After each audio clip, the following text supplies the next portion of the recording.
Hello, and welcome back to another edition of Engage Richland on Richland County Television, your home for Richland County government news. I'm your host, Michaela Leung. We have a lot to share with you on our show today, so let's get started. Richland County residents will now have to wear masks in most public places. Richland County Council passed an emergency mask mandate on September 14th to prevent the continuing spread of the Delta coronavirus variant. Next item for us is item 15F. That's an emergency ordinance requiring the wearing of face masks to help alleviate the spread of COVID-19, specifically the recent surge in the Delta variant. I really would like to encourage this body to take a step back and to think about the children that we have in our community. I serve children every day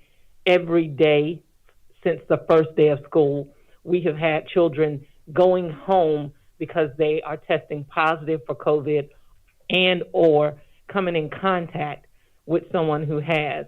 So as we talk about taking away and saying no mask for individuals who are vaccinated, yes, we can still get COVID for those of us who have been vaccinated and very easily spread it to unvaccinated people, such as our children who are under the age of 12 who don't have the option to have this vaccine. So as we look forward in making, this ordinance and putting something in place, I really want us to think about our children. Further discussion. Reference original. There being none, I'll ask Ms. Only to call roll for the original motion. Malinowski. No. Pugh. Yes. McBride. Yes. Livingston. Teratio. Joe Walker. Yes. Barron. Yes. Overture Walker. Yes. Mackey. Yes. English. Yes. Motion passes. Face mask coverings are required inside most commercial businesses in Richland County for people 11 years old and older. For information on the mask mandate, visit richlandcountysc.gov/face masks. The Richland County Soil and Water Conservation District recognized 2 local high school students for their dedication to water quality monitoring and awareness. Eli Christen, a Dreer High School senior, and Ian Sarasilla, a Spring Valley High School junior, were recognized with Outstanding Youth Awards at the Richland County Soil and Water Conservation District's board meeting September 13th. Richland County Administrator Leonardo Brown and County Councilwoman Jessica Mackey presented Christen and Sarasilla's awards respectively. Pinewood Lake Park is a home to the Richland County Pollinator Garden, a destination for many residents across the county. With the garden open to the public, volunteers are needed for a beautification project. For more on the garden and how you can help, here's education analyst Shanda Cooper.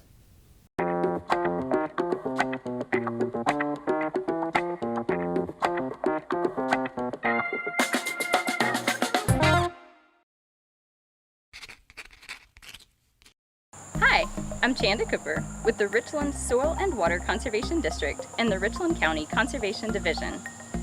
Last year, the Conservation District created a pollinator demonstration garden at Pinewood Lake Park in Lower Richland. The garden was designed to provide habitat for pollinating insects, to raise awareness about the importance of pollinators, and to show examples of how we can support pollinators in our own home landscapes. Today, we'll be talking with Garden Volunteer Coordinator Robert Reese about the community connections that are growing from this project. This type of garden is incredibly important. No one had volunteered to take on the task, and so I knew that it was important for this garden to be a part of the Lower Richland community. The Lower Richland community is incredibly important to me, so I wanted to make sure that at least someone took over, and so I just decided to do it in the interim as I find some other avid gardeners in the community who really are interested in not only taking on a garden, but taking on this type of garden. This garden is not necessarily for fruits and vegetables or for devouring sort of any edibles. It's more so that insects, butterflies, bees, wasps, that they could have something to eat. So these plants are native plants to this community. They're plants that encourage pollinators, and those pollinators are so incredibly important because it's those pollinators that then would go in and then be sort of making sure that other plants are continuing to grow and to thrive in the community. We need avid gardeners. We need persons that are interested in being a part of a community project. We need educators, particularly gardeners or arborists or horticulture enthusiasts who really want to be able to kind of share with young people exactly why this type of garden, a pollinator garden, is so incredibly important. So people that are interested in learning and sharing, or learning and teaching, we need some help. Richland County Council and the Conservation Department have these opportunities that are available to you. I didn't know that these opportunities to be a part of the community are here. If you are interested in gardening, if you're interested in educating young people about the importance of growing and food and sustainability as far as that's concerned, these opportunities exist. So you got to just kind of look out, you got to reach out, you got to just raise your hand and be a part of it. And then I also need people to know it's hard work. It's not easy work to do it. You got to be dedicated to do it. You got to be committed.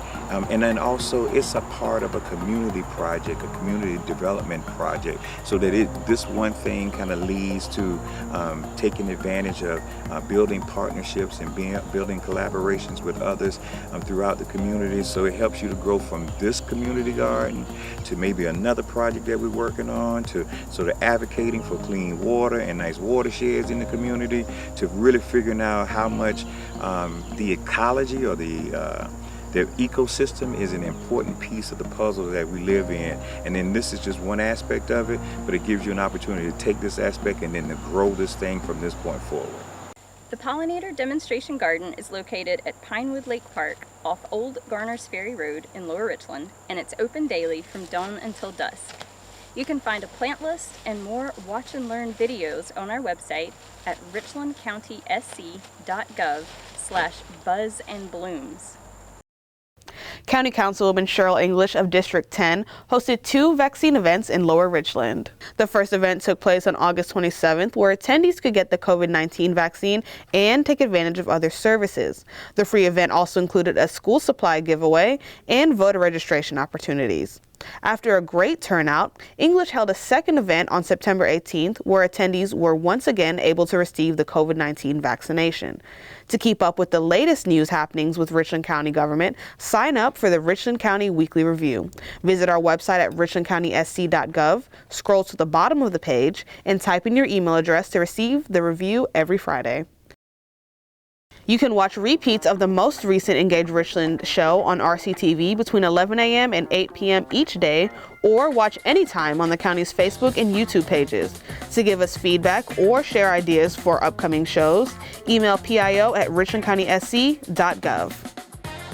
For all of us at the Richland County Public Information Office, I'm Michaela Leon. Thanks for watching.